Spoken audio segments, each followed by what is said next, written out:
नमस्कार,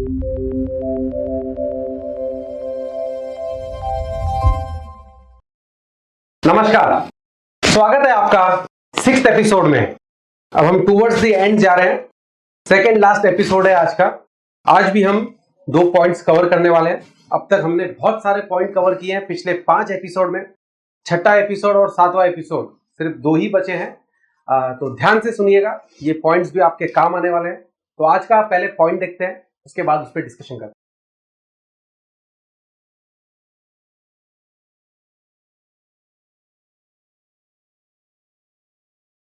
कल हमने जो लास्ट पॉइंट जहां पे एंड किया था वो रॉन्ग डायरेक्शन था। अब उसके बाद जो नया है वो यहां पर है। इसमें आपको एक ये अपर स्लाइड देख के समझ में आ रहा होगा कि यहाँ पे युद्ध हो रहा है। यहाँ पे एक हाथी है, यहाँ पे अर्जुन है और भीम है, और नीचे अश्वत्थामा है, और यहाँ पे गुरु द्रोण है। तो ये सीन देख के आप लोग बहुत कुछ तो समझ चुके होंगे।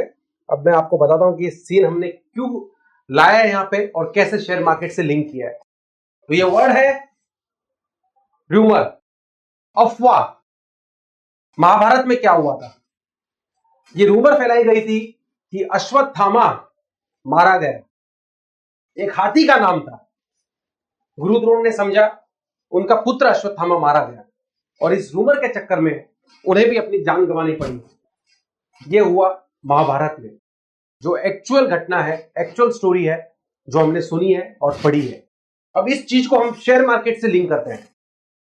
आपने देखा होगा अक्सर शेयर मार्केट में भी ऐसी बहुत सारी रूमरें आती रहती है। अक्सर किसी ना किसी चीज पे रूमर आती है, और उस रूमर के चलते कभी शेयर मार्केट में स्टॉक अपसाइड रिएक्ट करता है, कभी डाउनसाइड रिएक्ट करता है। और जो लोग इस रूमर में फंस जाते हैं या इस रूमर को चलते ट्रेड करने की कोशिश करते हैं, वो लोग अपने हाथ जलाते हैं या अपने पैसे गंवाते हैं। तो आप लोग को यह समझना जरूरी है कि जो न्यूज आ रही है वो रूमर है या एक्चुअल है। अगर वो रूमर है तो उसके झांसे में आपको नहीं आना है। अगर आपका सोर्स बहुत सॉलिड है, अगर आपका सोर्स बहुत स्ट्रांग है, तो ही आपको ऐसी न्यूज पे रिलाई करना चाहिए। नहीं तो आपको ऐसी न्यूज पे कभी भी रिलाई नहीं करना चाहिए। Always and always go with the fundamentals of the stock. If the fundamental story is strong तो बीच बीच में झटके, अप्स एंड डाउन रूमर्स पे होते रहेंगे, बट ओवरऑल हम एक लॉन्गर टर्म ग्रोथ देखेंगे। तो रूमर्स के चलते बीच में कभी कभी ऐसे बहुत से ऐसे स्टॉक्स है शेयर मार्केट में जो सडन गिरते हैं, फिर वापस से अपना अपवर्ड जर्नी रिज्यूम करते हैं। ऐसे ही जो स्टॉक मंदी में होते हैं उनमें कोई अच्छी सी पॉजिटिव न्यूज आती है, रूमर आती है, सडन उस पर जंप होता है, और फिर वापस से हम लोअर लेवल और नए लोज देखते हैं। तो इन चीजों को आपको समझना है, आपको फंडामेंटल ट्रेंड समझना है, आपको उसका ट्रैक समझना है, और उसके बाद आपको उसके अंदर ट्रेड या इन्वेस्ट करना है। ट्रेडिंग के अंदर इन चीजों का फायदा उठाया जा सकता है, क्योंकि ट्रेडिंग के अंदर आप ऐसे ही मोमेंटम ढूंढते हैं 2%, 5%, 10% के, जो कि रूमर के बेस पे भी आते हैं, जो कि टेक्निकल ब्रेकआउट के बेस पे भी आते हैं। तो उनके लिए ये चीज यूजफुल है, लेकिन आप उसके लिए उतने शार्प, उतने फोकस्ड होने चाहिए। आप देखिए मेरी वर्डिंग्स में, मेरे बातों में वही वर्ड्स आएंगे जो पिछले 5 एपिसोड से हम सुन रहे हैं। पिछले 5 एपिसोड्स में मैंने डिसिप्लिन यूज किया, मैंने फोकस यूज किया, मैंने ओवर लिवरेज यूज किया। तो ये चीजें रेगुलरली हमारी लाइफ में भी और शेयर मार्केट में भी काम आती है। तो ये आज का पॉइंट, रूमर, जिससे आपको दूर रहना है, जिससे आपको बच के रहना है। आपको ये पता होना जरूरी है कि कौन सी न्यूज सही है और कौन सी रूमर है, कौन सी अफवाह है। अगर आप ये चीज समझ पाए तो मार्केट्स में आपको ट्रेड लेना बहुत इजी हो जाएगा। एक और एक पॉइंट है आज का, वो भी देख।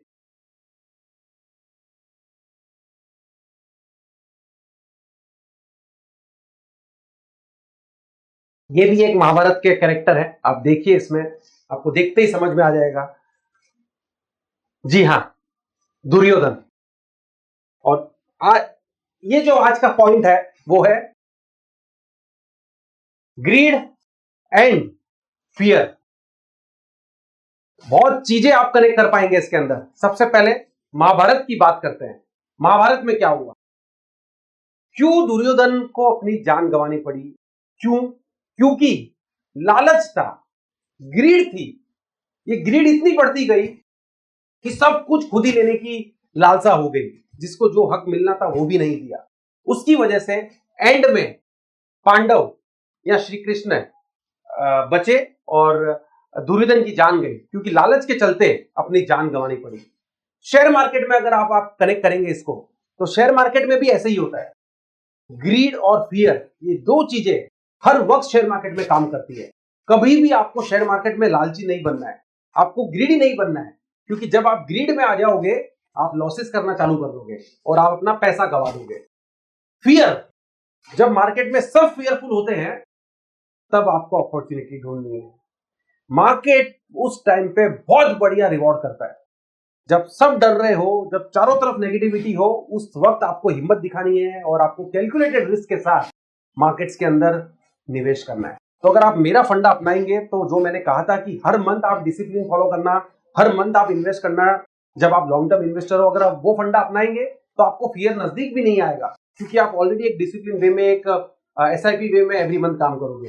रही बात ग्रीड की, तो ग्रीड भी नहीं आएगी, क्योंकि आपको ये समझना है कि शेयर मार्केट पूरा अकेले आपको नहीं लेना है। मैंने आपसे कहा था पिछले कुछ एपिसोड में कि ये समंदर है, इस समंदर में से हमको सिर्फ एक एक मग भर के निकालना है, एक एक मग भर के लेना है, जितने हमको, जिससे हम सेटिस्फाइड हो जाए, हम संतुष्ट हो जाए। तो अगर ये चीजें आपने अपने अंदर अपनाई तो आपके अंदर ग्रीड एंड फियर वाला सीन कभी आएगा ही नहीं। और अगर इस चीज से आप दूर रहे, आप परे रहे, तो पैसा अपने आप बनेगा। मार्केट्स के अंदर पैसा कमाने के लिए आपको प्रॉपर लेवल्स के साथ, प्रॉपर टाइमिंग के साथ काम करना है। मैं उम्मीद करता हूं कि आज के पॉइंट आपको अच्छे से समझ में आए होंगे। इन पॉइंट्स को आप अच्छे से नोट कीजिएगा। ये सारे पॉइंट आपको डे टू डे मार्केट्स के अंदर काम आने वाले हैं। भले ही आप इन्वेस्टमेंट करें, भले ही आप ट्रेडिंग करें, लाइफ में भी ये सारे पॉइंट्स काम आते हैं। जो इन सब चीजों पे काबू कर पाता है, जो इन सब चीजों पे कंट्रोल कर पाता है, वो लाइफ में भी हैप्पीली रह पाता है, वो शेयर मार्केट में भी पैसा कमा पाता है। कल का हमारा लास्ट एपिसोड होगा, बहुत इंपॉर्टेंट पॉइंट होने वाला है।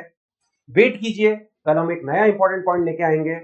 उस पॉइंट को अगर आप समझ गए तो बहुत सारी चीजें आपको समझ में आ जाएगी। अब तक की जो भी चीजें हमने डिस्कस करी उनको नोट करते जाइए। आपको कभी कोई चीज अगर नहीं समझ में आए तो आप हमसे, हमारी टीम से कभी भी टच में रह सकते हैं, कभी भी बात कर सकते हैं। हमारी सारी डिटेल्स नीचे डिस्क्रिप्शन में दी हुई रहेगी, वो आपको हमेशा रेगुलरली सपोर्ट करने के लिए तैयार रहेंगे। तो आज के पॉइंट नोट कीजिए। आज का सेशन यहीं एंड करते हैं, कल फिर मिलेंगे। कल हमारा लास्ट एपिसोड है। आज जुड़ने के लिए बहुत बहुत शुक्रिया, बहुत बहुत धन्यवाद।